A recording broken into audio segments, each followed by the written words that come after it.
Madam ఈరోజు జరిగిన అసెంబ్లీలో జగన్మోహన్ రెడ్డి గారు ఎందుకు లేరు అంటారు మేడం? ఎందుకు లేరు అని అడుగుతారు. ఎందుకు లేరు అని అడిగితే మీకే ముందు తెలియాలి కదా. అక్కడ మనకు అసెంబ్లీలో ఉన్న ఏకైక ప్రతిపక్ష party YSRCP party. YSRCP party అధ్యక్షులు జగన్మోహన్ రెడ్డి గారు. ఆ మనకి ప్రతిపక్ష హోదా లేకుండా చేసినప్పుడు జగన్మోహన్ రెడ్డి గారు ఎలా వస్తారు చెప్పండి. అక్కడ అందరూ ఎమ్మెల్యేలు మామూలుగా మాట్లాడినట్టు అక్కడ కూర్చున్నట్టు ఏదైనా మాట్లాడాలంటే సీఎం గారి తర్వాత ప్రతిపక్ష నాయకుడికి టైం ఇస్తారు మాట్లాడడానికి. అలాగే ఒక ప్రజావాణి వినిపించాలంటే ప్రతిపక్ష నాయకుడిగా ఇక్కడ ప్రతిపక్ష హోదా ఉంటే ఆయన వినిపించగలుగుతారు. అక్కడ ఉన్న వాళ్ళు అంతమంది ఎమ్మెల్యేల తర్వాత ఎప్పుడో ఒక మాట అవకాశం కూడా వస్తుందో రాదో మాట్లాడడానికి అన్నప్పుడు ఆయన వెళ్ళి దేనికి వెళ్ళాలి. అదే ఒక ప్రతిపక్ష హోదా ఆయనకి ఇచ్చి ఆయన అక్కడికి వెళ్ళినప్పుడు ఆయనకి ఇచ్చిన టైంలో ఇక్కడ జరిగే అరాచకాలు కానీ ఈ ప్రభుత్వంలో వీళ్ళు చేసే పనులు కానీ వీళ్ళు ప్రజలకు ఇస్తానన్న హామీలు నెరవేర్చకపోవడం గురించి కానీ ఏదైనా అక్కడ జగన్మోహన్ రెడ్డి గారు మాట్లాడతారు. అక్కడ ప్రతిపక్ష హోదా ఇవ్వకుండా ఉన్నప్పుడు జగన్మోహన్ రెడ్డి గారు ఎందుకు వెళ్ళాలి? ఆయన అక్కడ ఇప్పుడున్న ప్రభుత్వంలో ఇప్పుడున్న సమావేశాల్లో వెళ్ళాలంటే ఆయన ఒకే ఒక్క ప్రతిపక్ష పార్టీ వైఎస్ఆర్ పార్టీ. దానికి వాళ్ళు అక్కడ గుర్తింపు ఇవ్వలేనప్పుడు ఆయన ఎలా వెళ్తారు? అంటే చాలా మంది జగన్మోహన్ రెడ్డి గారు అసెంబ్లీకి వెళ్ళడానికి భయపడుతున్నారని అంటున్నారు, నిజమంటారా? భయపడడం కాదు, ఇప్పుడు మీకు చెప్పాను కదా, ఒకటే ప్రతిపక్ష పార్టీని అక్కడ ప్రతిపక్ష పార్టీగా గుర్తించలేనప్పుడు దేనికి వెళ్ళాలి?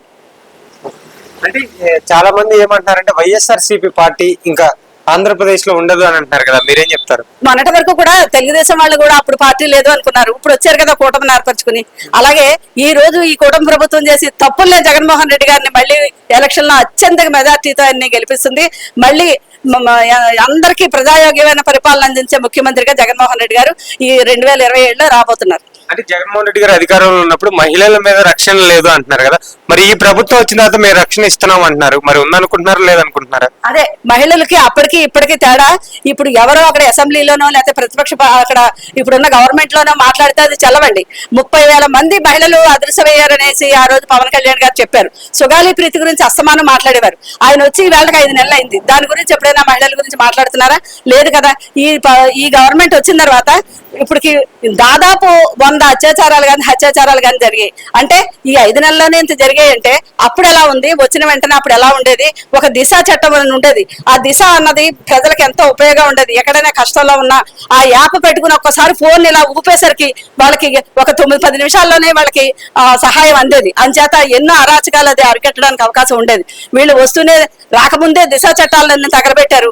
వచ్చిన తర్వాత వీళ్ళు ఏం చేస్తున్నారో వీళ్ళే తెలియకుండా ఉంది. మహిళలకు ఎంత అరాచకాలు జరుగుతున్నాయో, చంటి పిల్లలకి ఎలా జరుగుతున్నాయో మనం చూస్తూనే ఉన్నాం.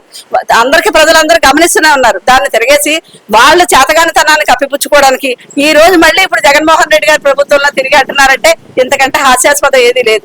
మరి ఈరోజు జరిగిన అసెంబ్లీలో బడ్జెట్ గురించి మీరేం చెప్తారు? అసలు పథకాల గురించి ఏమి అనౌన్స్మెంట్ చేయలేదు, మీరేం చెప్తారు? బడ్జెట్ గురించి మాట్లాడడానికి ఏముందండి? ఫస్ట్ ఇప్పుడు 5 నెలల వరకు వచ్చిన తర్వాత ఓటాన్ బడ్జెట్ తో ఉన్నారు. అది ఎక్కడైనా ఉందా? ఇప్పుడు దాకా దేశంలో ఎక్కడైనా ఉందా? దాంతో ఇప్పుడు దాకా సాగించారు. పోనీ ఇప్పుడు బడ్జెట్ పెట్టారంటే ఆ బడ్జెట్ లో వీళ్ళు సూపర్ 6 అనేసి పెట్టారు. ఒక పథకాల గురించి కానీ వాళ్ళు అనౌన్స్ చేసినప్పుడు వాళ్ళందరూ బడ్జెట్ లో పెట్టుకుంటారు. దేనికి ఎంత ఖర్చు చేయాలి ఏది అన్నది బడ్జెట్ లో పెడతారు. వీళ్ళు సూపర్ 6 అనౌన్స్ చేసిన తర్వాత కనీసం సూపర్ 6 కోసం మేము ఇంత బడ్జెట్ ని కేటాయిస్తున్నామని ఎక్కడన్నా మనం చూసామా? ఎక్కడా లేదు కదా. అలాగే తల్లికి వందనం అన్నారు, అది ఎక్కడన్నా చూసామా? లేదు కదా. అలాగే నిరుద్యోగ వృత్తి కానీ ఏది చూసుకోండి, రైతులకు కానీ కేటాయింపులు ఎక్కడా లేవు. ఇది వాళ్ళు సొంతంగా ఇంకా అదనపు ఖర్చులని వాళ్ళు ఎక్స్ట్రా రాస్తున్నారు. దేని గురించి? ఇదంతా కూడా ఈ బడ్జెట్ అంతా ఫెయిల్ అండి. ఇది ప్రజారంజకమైన బడ్జెట్ కాదు.